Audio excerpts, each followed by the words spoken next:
안녕하세요. 디지털 코치 유장이라고 합니다. 저희들은 오늘 디지털 도구들을 알아보려고 하는데요. 어떤 도구냐? 저희의 삶을 조금 더 단순하고 훨씬 심플하고 가볍게 만들 수 있는 도구들을 한번 알아보도록 하겠습니다. 일단 도구들은 복잡하게 쓰는 게 아니거든요. 일단은 저희 삶을 좀 가볍게 사용할 수 있는 도구들을 하나씩 찾아서 쓰시는 게 좋은데, 오늘 주인공은 사진들을 정리할 수 있는 구글 포토라는 겁니다.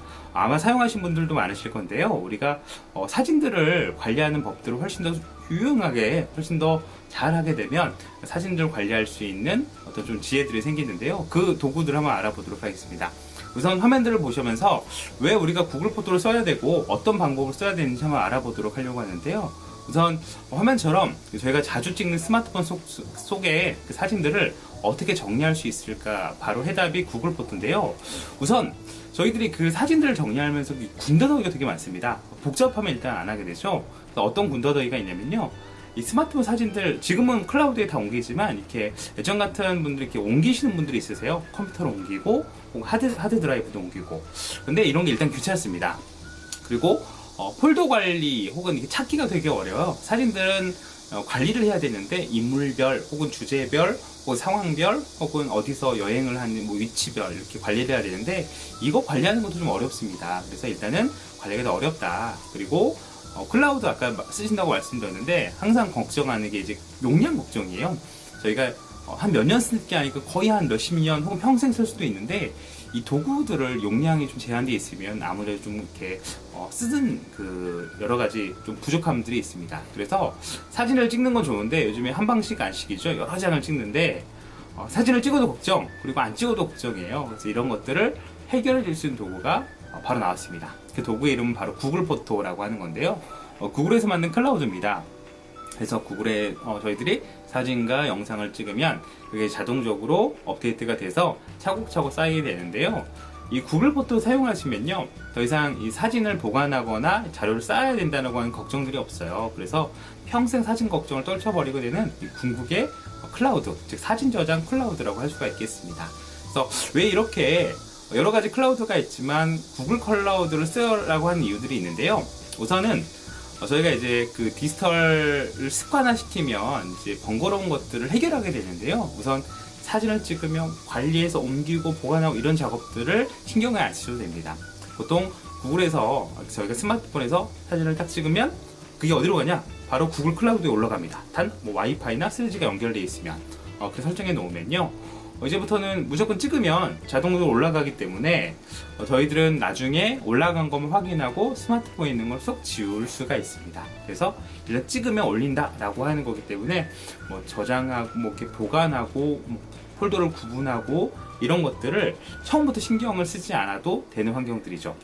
저희들이 옮기거나 관리하거나 제목 관리, 비용을 지불하는 이런 것들을 신경을 안 쓰셔도 되기 때문에 이제 궁극의 클라우드라고 할 수가 있는데요. 이제 저희가 지금 이야기하고 있는 이 구글 포토는 어마어마한 능력들을 가지고 있어요. 예를 들어서 사진들이 자동적으로 백업이 된다거나, 예를 들어서 와이파이를 설정해 놓으면 집에 들어오게 되면 자동적으로 사진들이 올라갑니다. 네. 그리고 저희가 항상 생각했던 그 용량 걱정, 비용 걱정을 떨쳐버릴 수가 있는 게요. 무제한으로 무료 사진들을 저장해 놓을 수 있어요.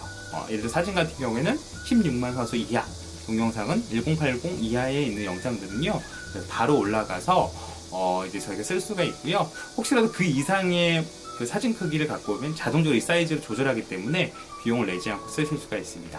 그리고 중요한 거는 사진을 올리는 것보다 찾는 게 중요한데, 이 그 보통 내용들 키워드를 검색하거나 위치값을 검색하거나 그러는데, 이제 구글 같은 경우에는 이 빅데이터로 얼굴 이미지가 검색이 됩니다. 그래서 예를 들어서 똑같은 사람 얼굴을 클릭을 하면 그 사람이 찍은 사진들을 볼 수가 있어요. 여러 가지 능력들을 가지고 있는데요. 일단은 이 구조를 한번 보면요. 저희들이 예를 들어서 사진들을 가지고 있다가 나는 와이파이를 연결시켜 놓고 싶어 그러면 와이파이가 연결될 때 사진들이 이렇게 그 클라우드에 올라갑니다. 어떻게 올라가냐면 이렇게 구글 포토라고 하는 인터넷 공간에 올라가고요. 물론 그 사진이 다 올라갔다고 확인이 되면 내 스마트폰에 있는 내 그 사진들을 싹 지워버려도 돼요. 용량 걱정이 필요가 없습니다. 일단 다 지울 수가 있고요. 그럼 이렇게 올려져 있는 사진들을 내 스마트폰에서 확인되는 게 아니고요. 저희가 사용하고 있는 디바이스의 모든 걸 사용할 수 있습니다. 스마트폰, 이렇게 패드나 아니면 컴퓨터에서 예를 들어 내려받기도 가능하고 보는 것도 가능하다고 볼 수가 있는 거죠. 그래서 저희들은 스마트폰 사진들을 일단 올리고 이렇게 확인하는 용으로 쓰실 수가 있습니다. 그럼 어떤 것부터 해야 되냐면요, 저희들이 이 구글 포토를 사용하기 위해서는 일단 첫째 어플리케이션 설치를 해야겠죠. 구글 포토라고 플레이스토어나 앱스토어에서 구글 포토를 일단 설치를 합니다. 그런 다음에 가장 중요한 거 구글 계정으로 로그인을 하시면 준비 단계가 끝납니다. 이런 걸 어떻게 할 거냐, 여러 가지 기능들이 들어가 있지만 저희들은 삶을 좀 단순하기 위해서 이 구글 포토를 쓰기 때문에 이 세 가지만 하시면 돼요. 예를 들어 사진 업로드, 사진 검색, 사진 삭제. 이 세 가지만 하시면 저희들이 이제 구글 포토, 즉 사진 관리를 신경을 안 쓰셔도 됩니다. 그러면 이 사진 업로드, 검색, 사진 삭제들을 어떻게 할 수 있는가 저희들이 이 스마트폰을 통해서만 알아보도록 하겠습니다. 자, 저희가 구글 포토를 이 스마트폰으로 들어오게 되면 저희가 보시면 이렇게 이미 저 같은 경우에는 올려져 있는 사진들이 있습니다. 그래서 이렇게 와이파이가 연결되거나 예를 들어서 나는 데이터로 올리겠다라고 설정해 놓으면요, 이렇게 자동적으로 올라갑니다. 어디서? 스마트폰에 있는 사진이 이렇게 올라가게 되어 있습니다. 그러면 이제 저희가 알아볼 것들은, 그러면은 내 거는 와이파이로 되어 있는지 아니면 데이터로 올리는지 헷갈린다라고 하신 분들은 일단 확인할 필요가 있어요. 그래서 저처럼 이렇게 위쪽에 보면 줄 3개에 있는 메뉴판을 딱 눌러보시면요, 거기에 설정이 있습니다. 설정을 눌러보시면 처음에 백업 및 동기화라고 하는 메뉴가 있는데요, 이 메뉴를 누르면 쭉 아래쪽에 모바일 데이터를 사용하여 사진 백업, 모바일 데이터를 사용하여 동영상 백업이 나오는데요, 지금 저는 꺼져 있죠. 이거를 켜시면 나는 데이터가 무제한이야 라고 하신 분들은 이걸 켜서 평상시에 돌아다니면서 사진을 찍으면 올라가게 만들 수 있습니다. 그렇지 않고 난 요금제가 정해져 있어, 많이 쓰면은 과금이 돼 라고 하신 분들은 꼭 필히 꺼주셔야 할 필요가 있습니다. 자, 근데 나는 돈이 많아, 나를 얘를 무료로 사용하지 않고 유료로 쓰고 싶어 라고 하신 분들은요, 저는 그쪽에 보시면 업로드 크기라고 있죠. 얘를 꼭 눌러보시면요, 저는 지금 무료를 쓰고 있는데 이거는 품질을 유지하면서 크기를 감소시키는 게 지금 고품질입니다. 그런데 나는 원래 해상도, 예를 들어 DSLR 끄는데 해상도가 무지막지해, 16만 화소 그 이상이야 라고 하신 분들은 밑에 있는 걸 체크를 하시는데, 제가 봤을 때는 웬만한 크기는 전부 다 이 고품질로 해결될 수 있기 때문에 얘로 해결해 주신 게 비용을 안 먹히고 좋을 것 같습니다. 자, 그러면 이렇게 가장 기본적인 데이터로 할 건지 아니면 이렇게 와이파이로 할 건지만 설정해 두시면요, 자동으로 사진이 올라갑니다. 그래서 예를 들어서 얘를 쭉 보시면 저희가 사진들을 저희가 찾을 수가 있고요, 오른쪽에 있는 이렇게 화살표 2개 나온 거 혹시 보셨나요? 얘를 쭉 내리면 연도별로 검색을 할 수 있어요. 그래서 저희들이 16년 11월에 어떤 일을 찾고 싶다라고 하면 이렇게 검색하면서 저희들이 쉽게 일단은 사진을 찾을 수가 있는데요, 예를 들어서 위치, 나는 어디를 갔다라고 하면 예를 들어서 제주도 한번 검색해 볼까요? 제주도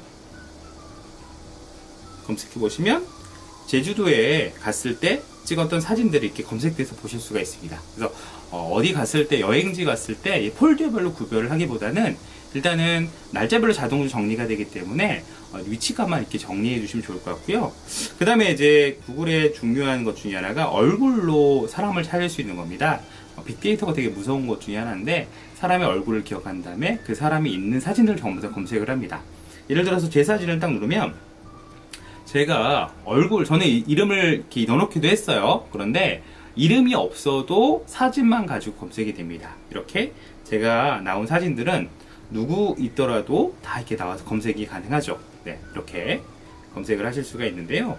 그래서 이렇게 사람을 찾거나 아니면 특정한 사진을 찾을 때 찾는 방법이 날짜로 검색하는 방법, 그리고 사진으로 검색하는 방법, 여러 가지 방법들이 있습니다. 그래서 정리를 해보면 저희가 이제 구글 포토로 사용하는 것들은 구글 포토를 활용해서 여러 가지 사진 정리를 하자가 아니라 최소한 구글 포토를 가지고 있으면 더 이상 사진 걱정을 하지 않아도 된다라고 해서 저희가 좀 복잡한 세상 속에서 단순한 심플함을 유지할 때 이런 도구들이 조금 더 도움을 준다라는 의미에서 이 도구를 사용하시면 좋을 것 같습니다. 그래서 단순한 삶을 위한 디지털 습관, 오늘 여기서 마무리하도록 하겠습니다. 감사합니다.